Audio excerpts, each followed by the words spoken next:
사도신경으로 우리의 신앙을 고백하면서 4월 3일 금요일 새벽 기도회를 시작하겠습니다. 나는 전능하신 아버지 하나님 천지의 창조주를 믿습니다.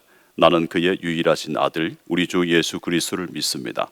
그는 성령으로 잉태되어 동정녀 마리아에게서 나시고 본디오 빌라도에게 고난을 받아 십자가에 못 박혀 죽으시고 장사된 지 사흘 만에 죽은 자 가운데서 다시 살아나셨으며 하늘에 오르시어 전능하신 아버지 하나님 우편에 앉아 계시다가 거기로부터 살아있는 자와 죽은 자를 심판하러 오십니다.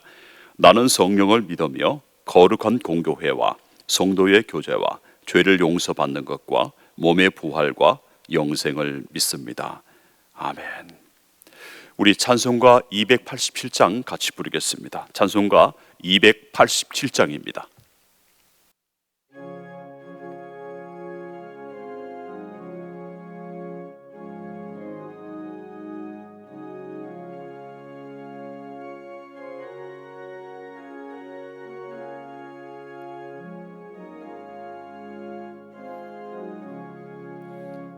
예수 앞에 나오면 죄사함 받으며 주의 품에 안기어 편히 쉬리라. 우리 주만 믿으면 모두 구원 얻으며 영생 봉황멸류관 확실히 받겠네. 예수 앞에 나와서 은총을 받으며 마음의 기쁨 넘치어 감사하리라. 우리 주만 믿으면 모두 구원 얻으며 영생 봉황멸류관 확실히 받겠네. 예수 앞에 설 때에 흰 옷을 입으며 밝고 빛난 내 집에 길이 살리라. 우리 주만 믿으면 모두 구원 얻으며 영생 봉황멸류관 확실히 받겠네. 아멘. 우리 119 기도를 같이 하겠습니다. 하늘에 계신 하나님 아버지, 우리 모두가 합심하여 드리는 이 기도를 들으시고 응답하사 크신 영광을 드러내 주소서. 대통령과 위정자들이 하나님을 경외하고 국민을 잘 섬기며 국정을 잘 돌보게 하소서. 사회 곳곳에 정의가 물같이 공의가 마르지 않는 강같이 흐르게 하소서. 남북 관계가 더욱 진전되어 보고만에서 평화와 번영의 시대로 나가게 하시고 우리나라 정치, 경제, 사회에 하나님의 공의가 실현되게 하소서. 성유사님들의 사역과 가정을 성령과 은혜로 충만하게 하시고 주의 복음이 땅끝까지 전파되게 하소서. 사역자들과 지도자들에게 성령의 능력과 지혜를 부어주소서. 양육, 섬김, 전도로 하나님의 비전을 이루는 교회가 되게 하소서. 구원받는 성도들이 날마다 더해가게 하시고 말씀의 능력을 삶에서 체험함으로 예수 그리스도가 증거되는 교회가 되게 하소서. 모든 예배와 사역이 성령의 인도로 은혜와 열매가 풍성하게 하소서. 교회 학교를 통해서 이 나라와 한국 교회와 세계를 품는 주의 자녀들이 세워지게 하소서. 지역사회가 하나님의 사랑과 정의를 토대로 살기 좋은 환경이 되게 하소서. 이웃들의 어려운 문제들을 해결해 주시고 그들이 예수님의 사랑을 체험하게 하소서. 미자립 교회들이 자립하게 하시고 기독교 단체들이 활발하게 성장하게 하소서. 필리핀 교회, 몽골 교회, 중국인 모임이 은혜 가운데 성장하게 하소서. 주일 성수 11조 사역 참여로 하나님께 영광을 돌리는 가정이 되게 하소서. 고난 중에 낙심하지 않고 믿음으로 극복하여 하나님의 복을 누리게 하소서. 일터 위에 은혜를 베풀어 주셔서 11조가 100만 원, 1000만 원, 1억 원 이상 되게 하소서. 가족들이 주 안에서 사랑하게 하시고 믿음의 유산이 상속되어 자녀들이 번성하게 하소서.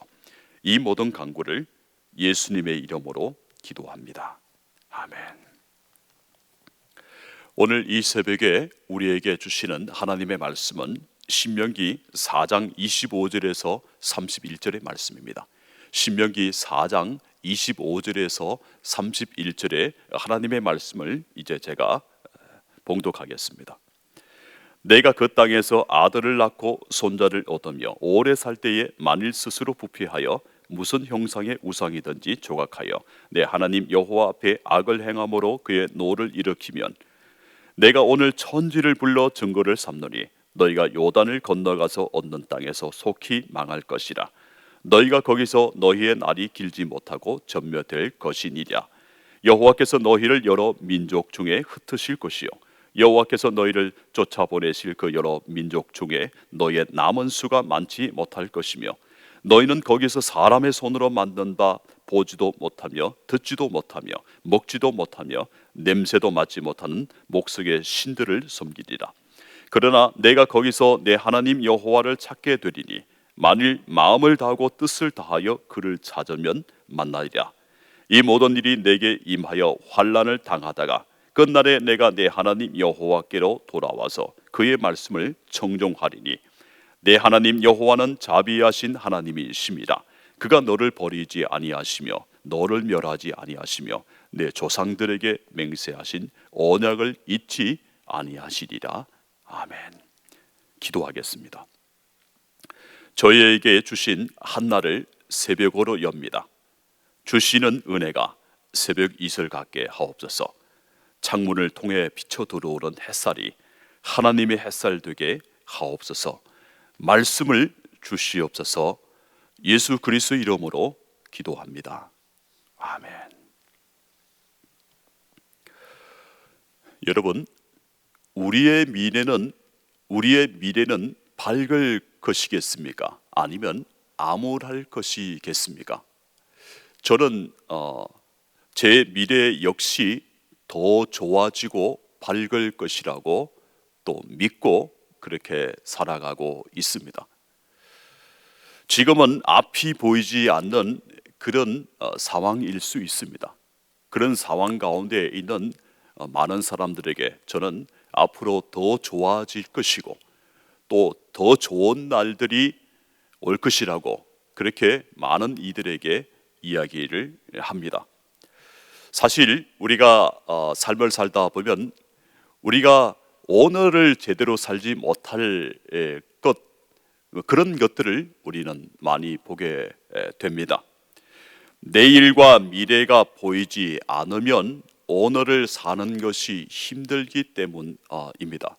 그래서 로마서 8장 18절에 보면 생각하건대 현재의 고난은 우리에게 장차 올 나타날 영광과 비교할 수 없도다, 이렇게 말씀을 하고 있습니다.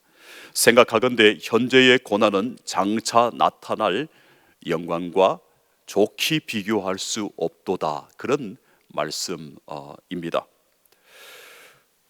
우리에게 나타날 영광과 그리고 현재의 고난, 현재를 비교하면서 살라고 하는 그런 말씀이라고 저는 봅니다.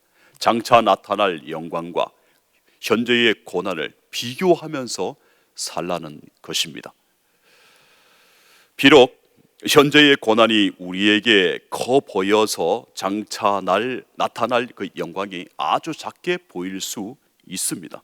하지만 그 현재의 고난으로 우리 자신을 설명한다면 우리가 우리 자신을 너무나, 우리는 하나님의 백성이니까, 하나님의 자녀이니까 현재의 고난만으로만 우리 자신을 설명한다면 우리 자신을 너무나 작게 설명하는 것이 아닐까, 여기는 것이 아닐까, 저는 그렇게 보고 있습니다. 그래서 오늘 31절에서 하나님이 우리 모두에게, 저와 여러분에게 격려와 그 위로의 말씀을 주십니다. 31절을 제가 읽어드리겠습니다. 내 하나님 여호와는 자비하신 하나님이시라. 그가 너를 버리지 아니하시며 너를 멸하지 아니하시며 너를 잊지 아니하시리라. 이렇게 말씀하고 있습니다. 오늘 31절의 그 말씀을 마음에 담고 힘을 내면서 살아가는 저와 여러분 되기를 소원합니다. 오늘 제가 두 가지를 말씀을 드리고자 합니다. 첫 번째는 주님이 내 인생을 두드리십니다. 두 번째는 하나님의 영광이 우리에게 있다는 것입니다. 첫 번째는 뭐라고 말씀을 드렸나요? 주님이 내 인생을 두드리신다고 그렇게 말씀을 드렸습니다. 오늘 본문 26절에서 28절을 보니까 현재의 고난으로 인해서 이 이스라엘 백성들이 자기 자신의 인생을 빈깡통처럼 그렇게 보고 있지 않나, 그렇게 저는 보았습니다. 26절과 28절 그 사이를 정리하면 다섯 가지로 정리할 수 있습니다. 첫 번째는 얻는 땅에서 망한다. 두 번째는 너희의 날이 길게 가지 못한다. 세 번째는 그 땅에서 쫓겨난다. 네 번째는 번성하지 못한다. 다섯 번째는 손으로 만든 신을 섬기게 될 것이다. 이 다섯 가지로 정리할 수 있습니다. 그런데 오늘 본문의 28절 마지막에 보니까 너희는 너희가 알지 못하던 목석의 신들을 섬기리라, 이렇게 하는 말씀이 나옵니다. 왜 이런 말씀이 이 끝에 28절 끝에 나올까요? 이방 땅 그 고생의 땅에 가서 고난을 받으면 그 이스라엘 백성들이 자기 자신들이 우상을 섬기며 지었던 그 이전에 잘못된 것들을 회개하며 돌이킬 것이라는 그런 의미가 담겨 있는 말씀입니다. 여러분, 목석의 신들, 나무와 돌로 만든 신들, 그 신들이 있는 땅에서 고통을 당한다고 생각해 보십시오.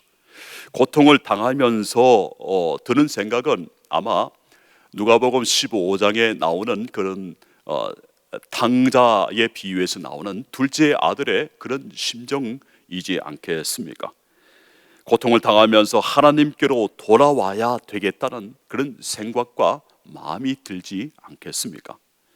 저는 그것이 바로 우리 인생을 향한 하나님의 기회라고 봅니다. 그 하나님의 기회는 바로 나 자신, 내 인생을 새롭게 할 수 있는 그런 기회이기도 합니다.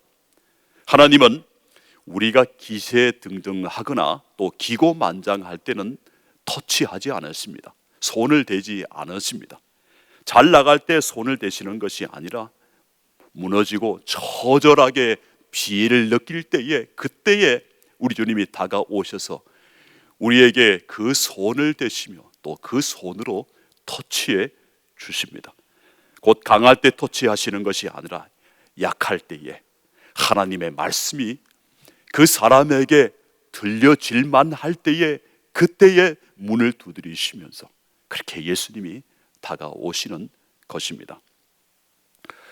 사도 바울이 다메섹 도상에서 예수님을 만났을 때에 바로 예수님을 자신의 주님으로 고백한 것이 아닙니다.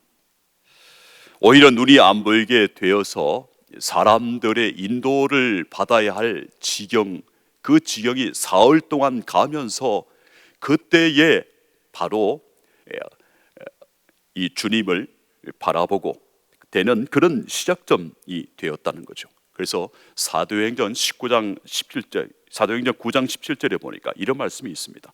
아나니아가 떠나 그 집에 들어가서 그에게 안수하여 이르되 형제 사울아, 주 곧 네가 오는 길에서 나타나셨던 예수께서 나를 보내어 너로 다시 보게 하시고 성령으로 충만하게 하신다고 그렇게 말씀하고 있습니다.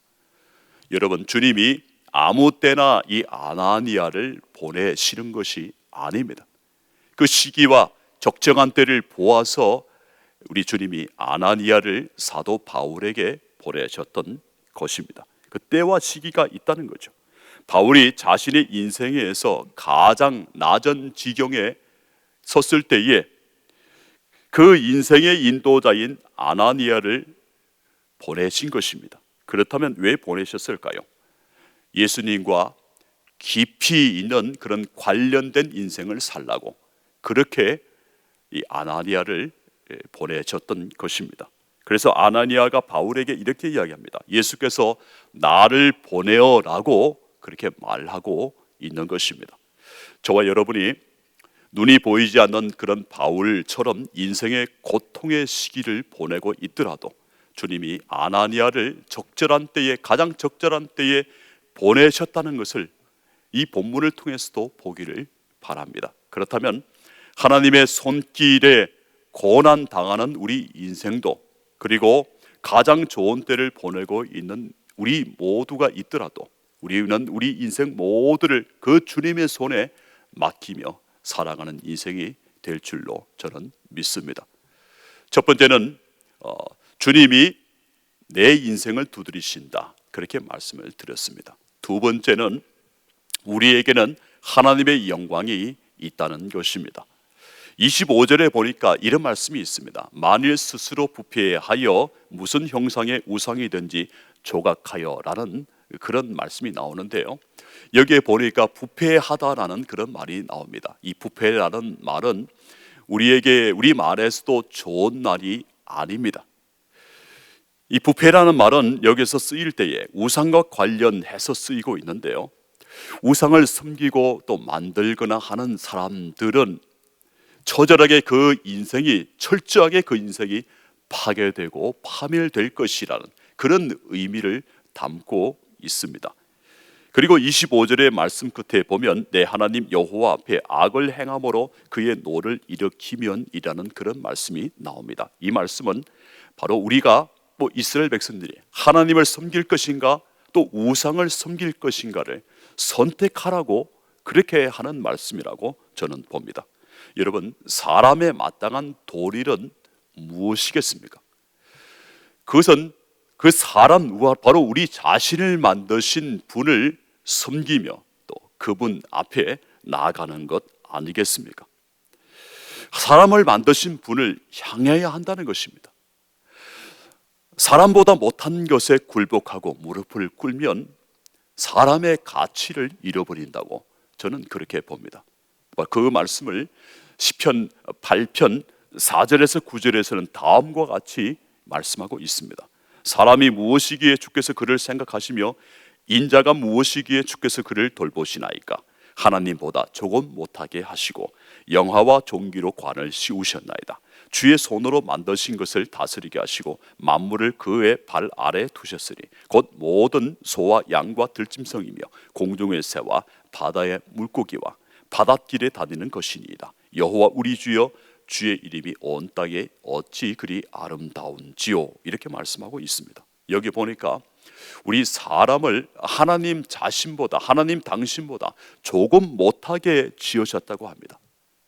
그러면서 우리에게 하나님의 영화와 하나님의 존귀가 주어졌다고 말씀을 하고 있습니다. 하나님이 그 영광을 우리에게도 주셨습니다. 그 영광은 하나님께로부터 왔습니다. 하나님이 자신의 형상대로 우리를 지으셨기 때문에 우리는 그렇기 때문에 만물을 다스리는 사람이 된 것입니다. 그러므로 여러분, 우리가 만물을 다스리는 사람이 된 것이기 때문에 이 만물에 굴복하는 것, 또 돈에 굴복하여 사는 것, 그것은 하나님의 뜻이 아닙니다. 우리는 만물을 다스리는 그런 사람이라는 것을 우리가 보면서 하나님의 영광이 우리에게 주어졌다는 것을 꼭 기억해야 하겠습니다. 30절에 보면 중요한 단어가 나오는데요, 그 단어는 그의 말씀을 청종하리니입니다. 그의 말씀을 청종하리니, 영어로 보니까 listen to his voice입니다. 그의 목소리를 들으라, 그런 말씀입니다. 하나님의 목소리를 듣는다는 것입니다. 그런데 이 영어로 보니까 히어링이 아니라 리스닝으로 되어 있습니다. 이 히어링이 아니라 리스닝. 이 히어링은 어떤 의미냐 하면요, 그냥 들리는 것입니다. 그냥 목소리가 그냥 들리는 것을 말합니다. 하지만 이 리스닝은 자신의 이 의지를 사용해서 의지적으로 듣는 것을 이야기합니다. 곧 노력해서 들으려고 노력을 하는 것이 바로 리스닝이라는 거죠. 그렇게 하나님의 말씀 음성 소리를 들으라는 것이 그의 말씀을 청종하라는 바로 그것입니다.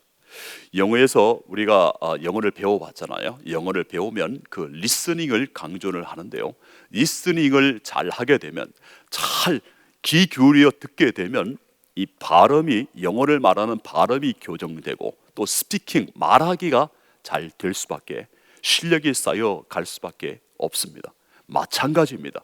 우리가 하나님의 말씀을 리스닝, 곧 귀담아 듣고 또 눈을 떠서 그렇게 읽고 그렇게 하면, 영어에서 리스닝을 함을 통해서 이 스피킹, 말하기와 또 발음이 좋아지듯이 우리의 이 영적인 삶도 그렇게 변화될 수밖에 없습니다.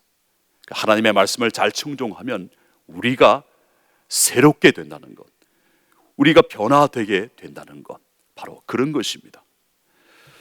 여러분, 29절에 보면 그를 찾으면이라는 말씀이 나오는데요, 이 찾으면을 원어로 보니까 향하여, 향한다는 그런 의미가 있습니다. 이 향한다는 의미를 두고 볼 때에, 이 향한다는 의미는 고개를 잠시 돌리는 것, 고개만을 돌리는 것을 말하는 것이 아닙니다.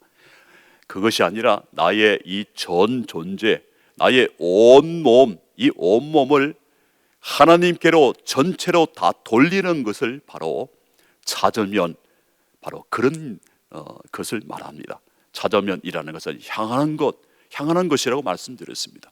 우리의 온몸을 다 하나님께로 향하는 것이 바로 주님을 찾는다라는 바로 그런 의미입니다. 29절에 그 말이 나오는데 어떻게 나오냐 하면 마음을 다하고 뜻을 다하여라고 그렇게 나옵니다. 여러분, 사람이 살아가면서 매번 마음을 다하고 뜻을 다하여 그렇게 살아갈 수는 없습니다. 또 그것이 평상시에 살면서 잘 되어지지 않을 때가 많습니다. 편안한 삶을 살면서 이렇게 되지는 않습니다. 그런데 요즘같이 여러 가지로 이 어려운 때를 살고 있을 때에는 온몸을 하나님께로 돌리기 좋은 때라고 그렇게 봅니다. 억지로는 안 되기 때문에 오늘 말씀 27절에서 여호와께서 너희를 여러 민족 중에 흩어버리실 때에 그렇게 되는 것입니다.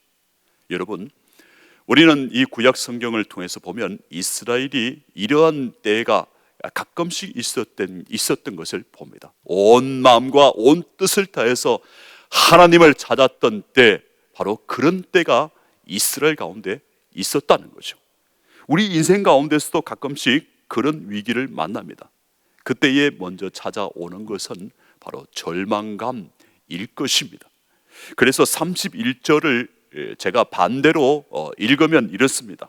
하나님이 은혜를 베풀지 않으신다. 하나님이 나를 버리셨다. 하나님이 망하게 하셨다. 하나님이 나를 잊어버리셨다는 처절한 이 고백이 바로 이 절망감 속에서 나온다는 거죠. 그런데 하나님은 31절을 반대로 읽어나가는 우리들로 하여금 그것이 아니란다, 그렇게 말씀하고 계십니다.